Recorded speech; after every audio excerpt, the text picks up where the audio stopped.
بسم اللہ الرحمن الرحیم۔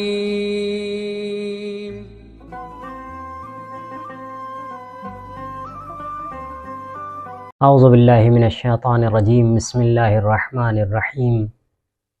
الحمد للہ رب العالمین، والصلاة والسلام علی نبینا وآل نبینا،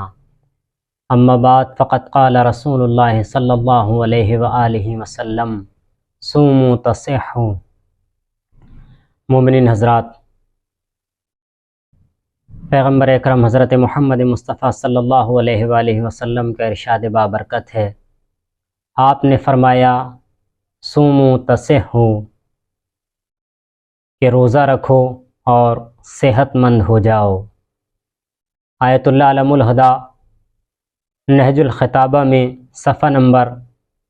693 پر اس پیغمبر اکرم کی حدیث کو تحریر کرتے ہوئے لکھتے ہیں کہ پیغمبر اکرم اور ان کے جتنے جانشین اس کائنات میں گزرے ہیں اور جو موجود ہیں، تمام تر اہل بیت اطہار علیہم السلام نے انسان کی صحت کے اوپر بہت زیادہ تمرکز کیا ہے اور دھیان دیا ہے۔ آپ حضرات اس بات سے بخوبی واقف ہیں کہ پیغمبر اکرم جو اس کائنات میں تشریف لائے تھے تو ان کے لیے یہ بھی کہا گیا ہے کہ انہ طبیب دوار بطبہ، کہ حضور اکرم صلی اللہ علیہ وآلہ وسلم ایسے طبیب تھے جو اپنی طبابت کو اپنے ہمراہ لے کر چلا کرتے تھے۔ یہ ماہ مبارک جو چل رہا ہے، ماہ مبارک رمضان ہے، اور پیغمبر فرما رہے ہیں کہ روزے کے ذریعے بھی انسان کو صحت مل سکتی ہے اور یقینی طور پر صحت ملتی ہے۔ یوں تو اس کائنات میں بہت زیادہ طبیب ہیں، ڈاکٹرز ہیں، لیکن کائنات کے سب سے اہم، سب سے بزرگ اور سب سے اعلیٰ درجے کے طبیب حضور اکرم صلی اللہ علیہ وآلہ وسلم تھے، اور ان کے جانشین جو کائنات کے اعلیٰ ترین اطباء میں ہیں اور سب سے اعلیٰ طبیبوں میں ہیں۔ آپ حضرات اس بات کو بخوبی جانتے ہیں کہ طب رضا علیہ السلام ساری دنیا میں مشہور ہے، طب صادق، اور اسی طرح سے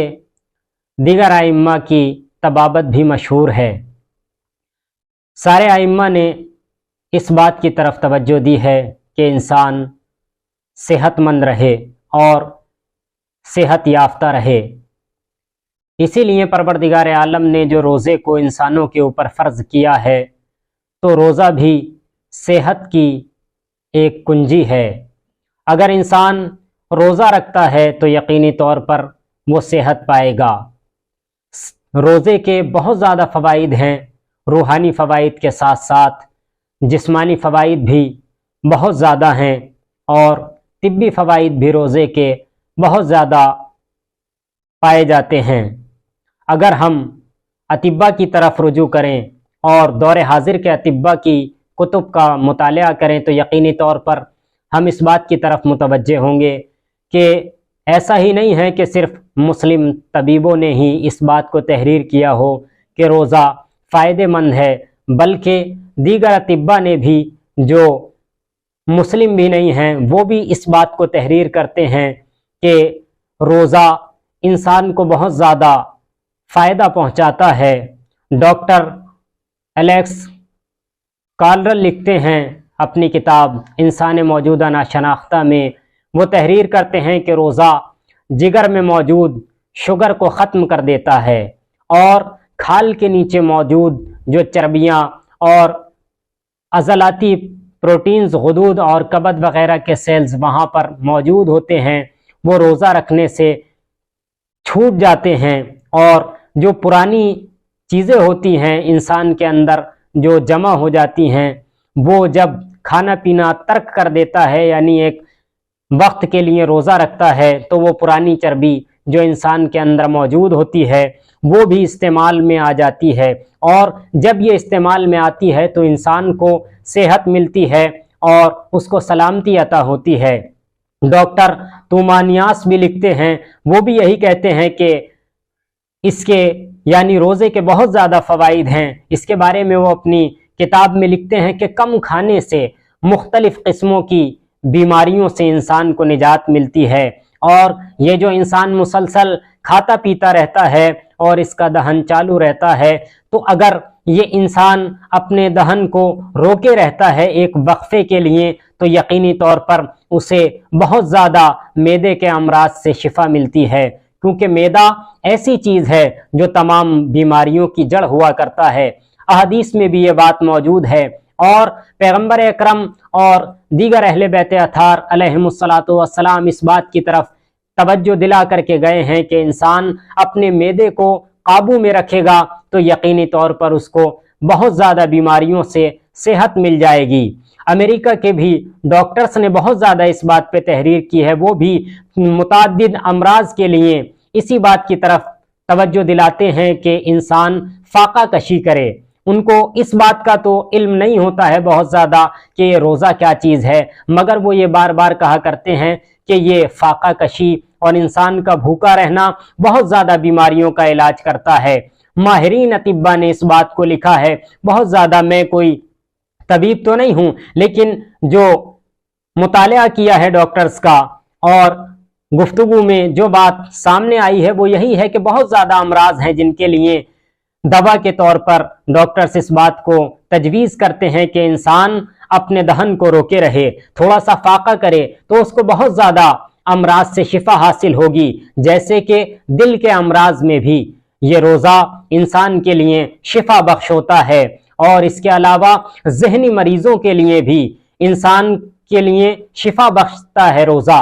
اور دانتوں کے امراض خاص طور پر روزے میں بہت زیادہ فائدہ ملتا ہے، کیونکہ انسان روزانہ مسلسل کھاتا پیتا رہتا ہے، اور اس کے دہن میں، اس کے دانتوں میں انسان کے بہت ساری چیزیں ایسی ہوتی ہیں جو پھنس جاتی ہیں، اور جن کی وجہ سے انسان کے دانتوں میں طرح طرح کی بیماریاں، طرح طرح کے مرض لاحق ہوتے ہیں۔ لیکن جب انسان ایک مدت کے لیے، کچھ گھنٹوں کے لیے، دن بھر کے لیے اپنے آپ کو طرح طرح کے کھانوں سے محفوظ رکھتا ہے اور نہیں کھاتا، تو اس کو یقینی طور پر اس کے دانتوں کو بھی آرام ملتا ہے، اور مسوڑوں کے بھی معالجہ ہوا کرتا ہے، علاج ہوا کرتا ہے۔ یہ جو انسان کے منہ میں طرح طرح کی بیماریاں آتی ہیں، اگر وہ اپنے آپ کو ایک مدت کے لیے کھانے پینے سے روکتا رہے تو یقینی طور پر ان چیزوں سے شفا پا جائے گا۔ اور یہ روزہ ایک ایسی چیز ہے جس کو تمام تر بہت زیادہ امراض کے لیے بتایا گیا ہے کہ شفا بخش ہے، جیسے دمہ کا مرض۔ آپ حضرات اگر اطباء کے پاس جائیں گے، ڈاکٹرز کے پاس جائیں گے، تو یقینی طور پر ان سے کافی اچھے طریقے سے آپ حضرات کو اس بات کا علم ہوگا کہ کس طرح سے یہ روزہ انسان کے لیے شفا بخش ہے، خاص طور سے وہ افراد جو موٹاپے جیسی بیماری سے اپنے آپ کو مواجہ کر رہے ہیں اور اس سے